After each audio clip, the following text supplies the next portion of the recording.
Yeah, I mean it's a famous story out there, that this guy that writes a magazine, who was meeting Kobe Bryant, Mm, because Kobe was getting ready to go work out, and he wanted to, be able to do this interview and whatnot. So, he had found out, Kobe was, I think he was doing a camp. I think he was mm-hmm, doing a camp at the time or whatever. So, this guy wanted to do this article on him or what have you. And the only time that he would have an opportunity to interview Kobe would have been, during a certain time of the day, before the camp and stuff had started. So mm-hmm. Kobe was like, had told him what time he was going to work out. And Kobe told him, he said, I'm going to be at the gym at 4 o'clock in the morning. And so dude had to meet him at 4 o'clock in the morning. So he was like, when he got back to the hotel and all of that stuff, he was like, I set my alarm clock, for 3. He said, because I wanted to hurry up and get over to the gym and, and all of that stuff, Mm-hmm. so I didn't miss him, and so he said, I left early, thinking I was going to beat him, to the gym. And he said, and when I pulled up in the parking lot, the lights and stuff was already on. And he said, he thought that was kind of odd. So he said he walked on over to the gym or whatever. And he said he heard a ball bouncing. And he said when he walked in the gym, And this is before 4 o'clock. Before 4 o'clock, Kobe was already in the gym in a full sweat. And he said, man, Kobe was probably like 20 minutes into his workout already.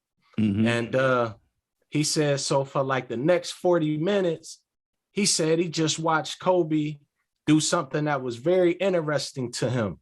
And he said, for those next 40 minutes that he had watched, he said, Kobe just kept working on the same stuff over and over and over again. And he was like, man, it was just basic, fundamental, technique. Technique and basketball moves. Yeah, just, simple stuff, mic drills, right hand, left hand, right hand, left hand. He said, and then he would step out, about 5 feet, off the backboard on the left side of the floor, off the backboard, and the right side of the floor, off the backboard, and then he was working on his footwork, just off a little pivot, and left pivot, then right pivot, stuff like that. He said, man, Cole probably wasn't moving. He said he probably wasn't doing anything outside of 10 feet.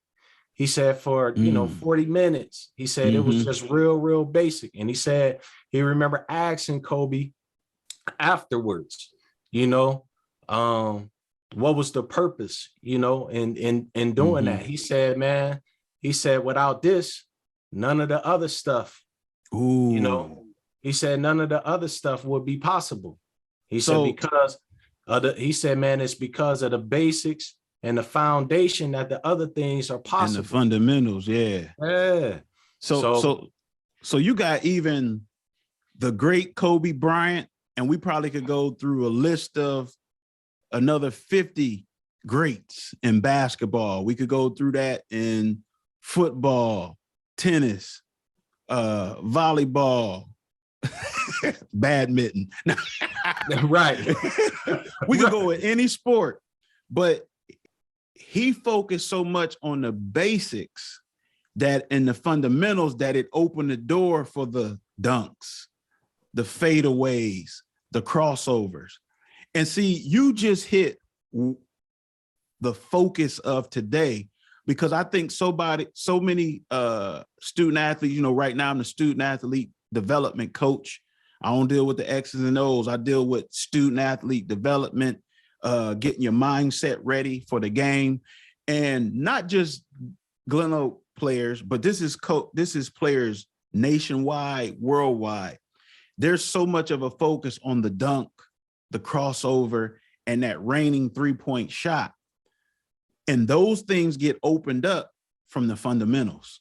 So Absolutely. If a man who's making multi-millions of dollars, one of the best to ever do it, don't have to work a day in his life, right, went through the basics after winning championships, what does that say for a high school student or a college student who ain't got no money yet, Right. who right. haven't been drafted yet, or who haven't got the scholarship yet. So speak to why the fundamentals is so important to master, and then they open the doors up for some of the razzle dazzle.